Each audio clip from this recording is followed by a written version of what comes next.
विदेश व्यापार नीति को कई देशों के साथ अहम अंजाम देने वाले वाणिज्य मंत्री पीयूष गोयल जी हमारे साथ हैं। सर, आज आबू धाबी में आपकी अहम बैठक थी विदेश व्यापार नीति को लेकर।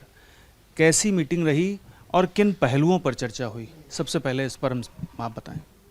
हमारा सालाना एक bilateral high level task force on investments की मीटिंग लगातार हर वर्ष चलती है। इस बार 13वीं मीटिंग थी। यहाँ के शेख हामिद, हिज हाइनेस शेख हामिद और मैं को चेयर करते हैं।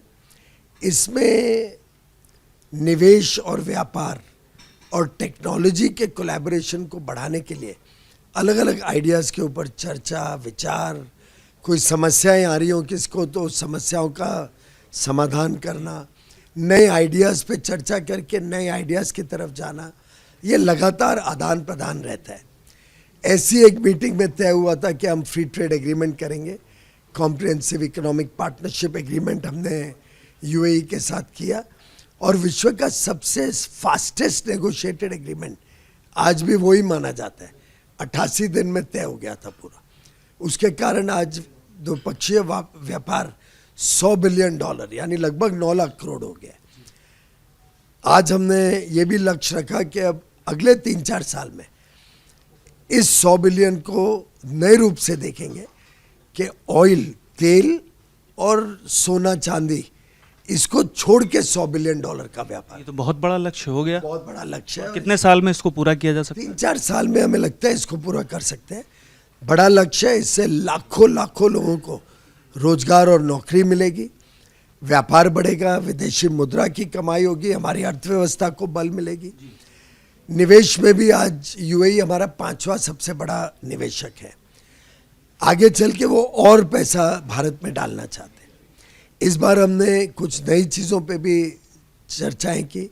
जैसे मेरे साथ पवन गोयनका जी इनस्पेस के चेयरमैन आए हैं।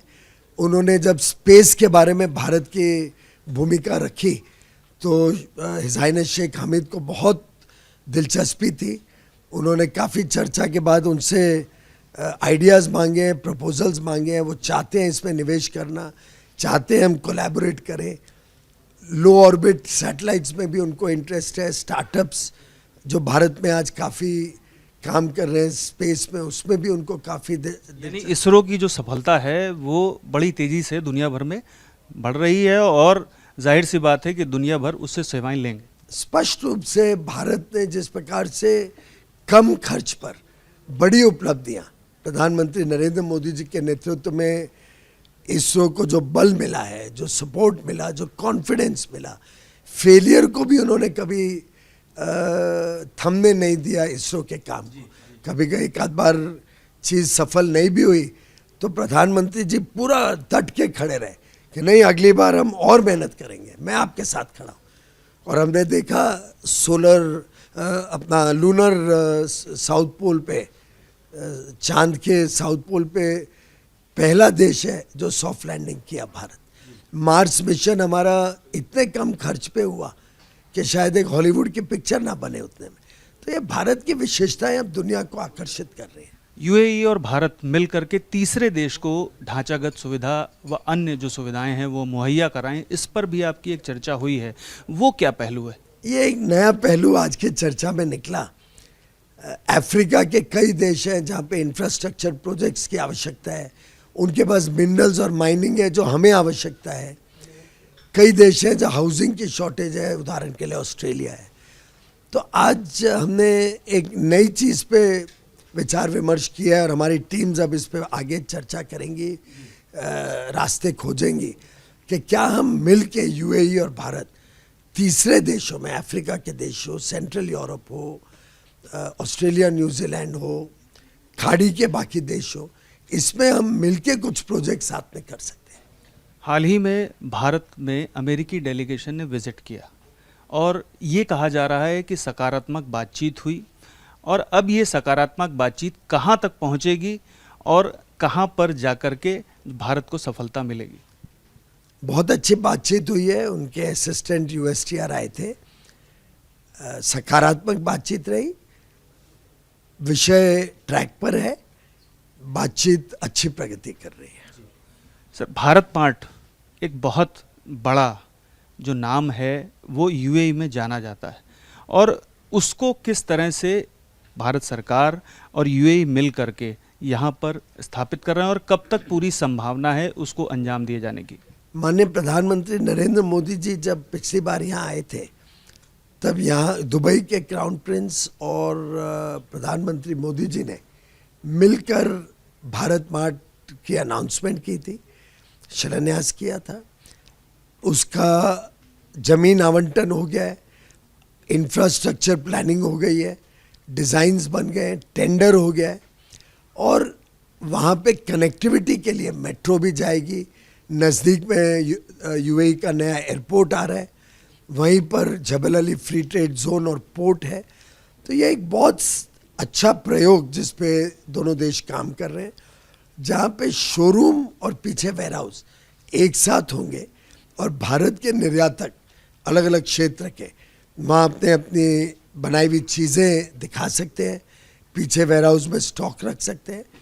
देश और दुनिया के लोग जो भारत के बनाई हुई चीज़ खरीदना चाहते हैं वो यहाँ आके देख सकते हैं, इंस्पेक्ट कर सकते हैं, क्वालिटी का जांच कर सकते हैं, और यहाँ पे ऑर्डर करें तो यहीं से सीधा शिपिंग होके जल्दी से उनको पहुँच भी जाएगा। क्या ये कहा जा सकता है कि भारत के निर्यातकों का एक केंद्र यूएई होगा, और यूएई के जरिए बहुत सारे देश लाभान्वित होंगे भारत के उत्पादों से?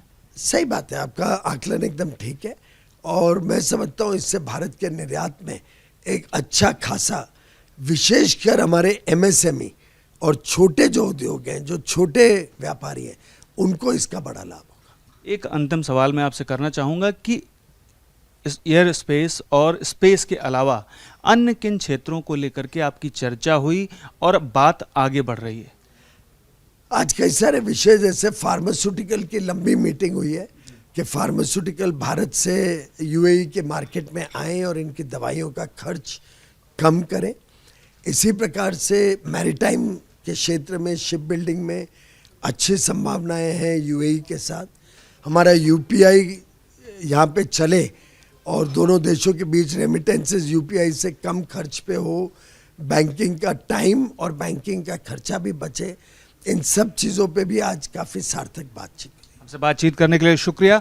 तो आपने सुना वाणिज्य मंत्री पीयूष गोयल साहब को, जिन्होंने हमें बताया कि भारत ने अपना लक्ष्य $100 बिलियन कर दिया है, और ये लक्ष्य अगले 3 सालों में हासिल भी कर लिया जाएगा।